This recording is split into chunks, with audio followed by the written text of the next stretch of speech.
Hola, welcome back to our channel where we study, discuss, and add knowledge so that we may know more and be more. If this is your first time here, thanks for stopping by. We appreciate you and we ask that you stick around because you're gonna love it here.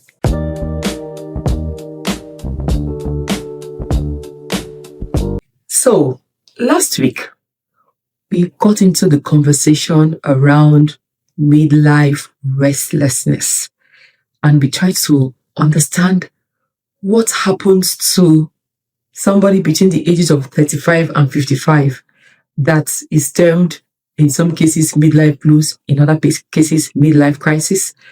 I say it's midlife restlessness, resulting to either blues or crisis. Anyway, so one of the things we're talking about in that conversation was why we do not have enough conversations about this phase of life that we have for other phases. For example, there's ongoing conversation about puberty, about menopause, and other milestones in the life of people. Even the milestones are not biological.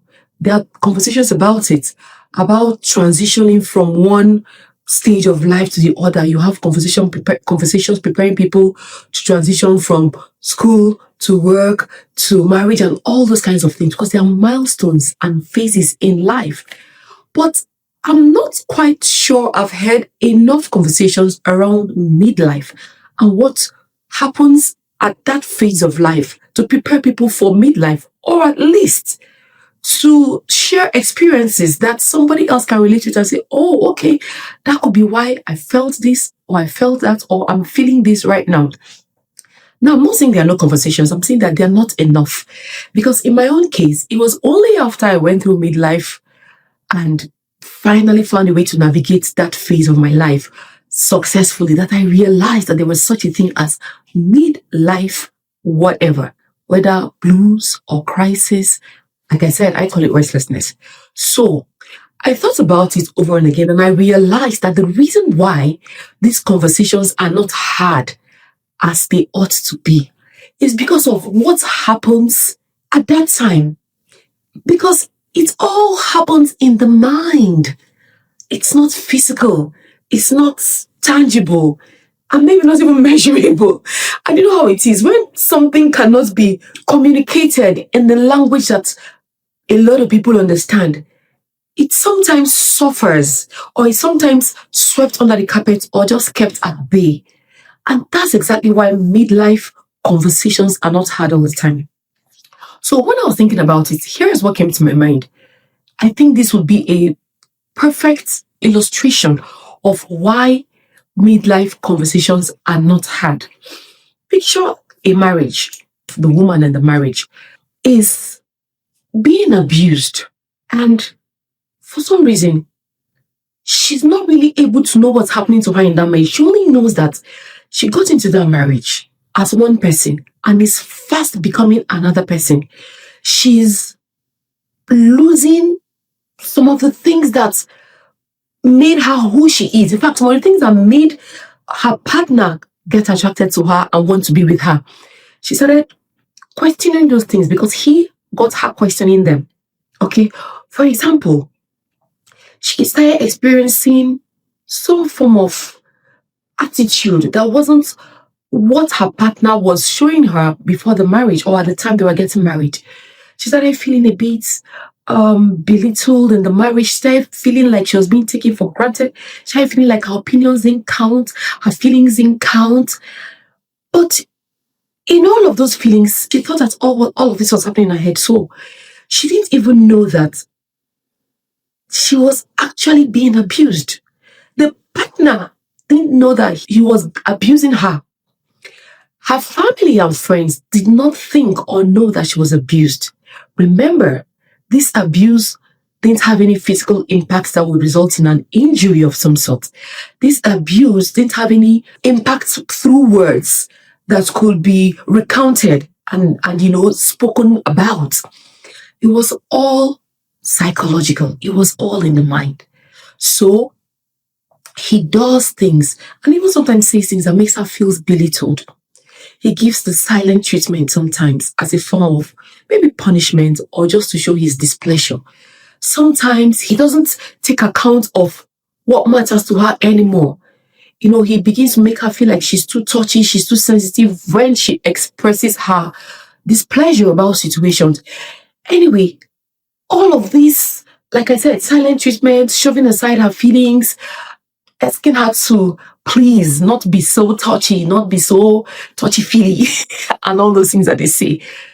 And it went on and on and on. And, she started realizing that she wasn't able to really be herself. And she started recoiling. And it was affecting things about her, affecting how she showed up. Maybe she got into the marriage as a very outspoken, bubbly, upbeat person. Suddenly, she has to second guess everything. She has to check everything to be sure that everybody is okay, to be sure that he is okay, to be sure that he will not criticize or condemn what she's doing, to be sure that he will not be uncomfortable with her outbursts of pleasure. Maybe she loves to sing loud, she loves to dance, loves to laugh and just feel free. She has to always be sure it's okay with him. She begins to tiptoe around him until somehow she starts getting information about what mental abuse is. There was financial abuse, there was verbal abuse, there was all those psychological abuse. She eventually started finding out that there was such a thing as psychological abuse, the kind that happens in your mind, the kind that happens that you cannot explain to the next person what was happening to you. So here she was all by herself, just realizing that she's being abused, not knowing how to communicate this abuse to the abuser first, and then to the people in her life that could offer her support. And even she tried to communicate a few times, and they needed some form of tangibility, some form of competence. They needed to understand it better, because some people said to her, hey, come on, did he hit you? No. Did he do this? No. So why are you complaining? That can't be abuse. You just have to check yourself. Check, probably you're overdoing things and it's making him uncomfortable. They made everything about him. Anyway, that is until she was able to find the language to communicate adequately. First to herself, rather, then to him, and then to others. Then they started making progress. There was communication, there was vocabulary to express all those feelings in her head. This is exactly how midlife situations are. It's all psychological, it's all mental. So all these questions, all these thoughts, all these feelings of unfulfillment, restlessness, being unsettled are going on in the mind. On the outside, there's the good job, there are the degrees, the qualifications, there's the social status, there's the trophy wife or trophy husband. Look, there's the wonderful mom to amazing children. There's all these things on the surface that would make one question, hello, exactly what do you say your problem is? How can you dare complain about your comfortable life? Well, that comfortable life could be the dilemma, because now you've passed through all these milestones and ticked all the boxes, but your life feels like that of a stranger, because at this point, you're beginning to come to your own. They're beginning to really get to know you. And you're wondering, if I had a say in my path all this way, would I really choose all of this, or would I choose different? Do I really feel like I've accomplished the things that I was thinking about right somewhere in my subconscious as a younger version of myself, as a younger child?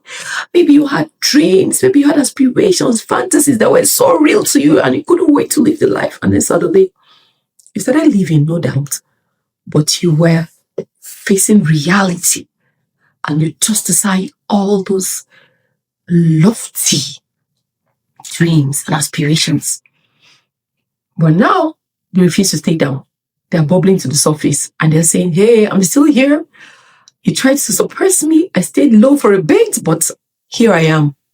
Express me. All of these dreams started looking for a way to be expressed. They were seeking a way for you to vent them. And that's what all of that mental, psychological restlessness, that was what all of that was about when you arrived in midlife. The scripts you were handed from when you were born till that point had become obsolete. The milestones had all been checked. Here you are. It's a long way ahead, and you're wondering, how am I going to deal with this when I've been running on a script that wasn't originally mine? And all of that. So it's difficult to have this conversation because the language is not really there. But that's why we want to have these conversations. Does anything I'm saying at this point relate to you in any way? Can you relate to what I'm saying? For me, it was so impactful that I wrote a whole book about it. That's how I was impacted by the midlife situation. It was blues for me. It wasn't crisis. Because like I said in the other video, there is a difference. And we'll get to that in one of our subsequent videos. It was blues for me. But then I began to understand what exactly my life is meant to be. What exactly I want in life. And how I wanted to create my own path. So that's why the conversations about midlife are not that available. They're not really hard. They're not easy to come by because it's a mind matter. I want us to keep having these conversations because we need to have something documented for those that are coming to join us in midlife. And even after we pass through midlife and proceed, somebody might find these conversations useful and get ready for what's to come, or at least find a way to navigate their path if they're already in midlife. So share with us in the comment section if any of this resonates with you. If you have a story to tell about your own midlife experience, believe me, somebody needs to hear your experience to know what to do about theirs. So please share this video. Somebody has to hear it. And let's keep it going. So return again, same time next time, for us to continue the conversation around midlife issues, midlife situations. But for now, like this video, subscribe to the channel, and stay tuned. Adios.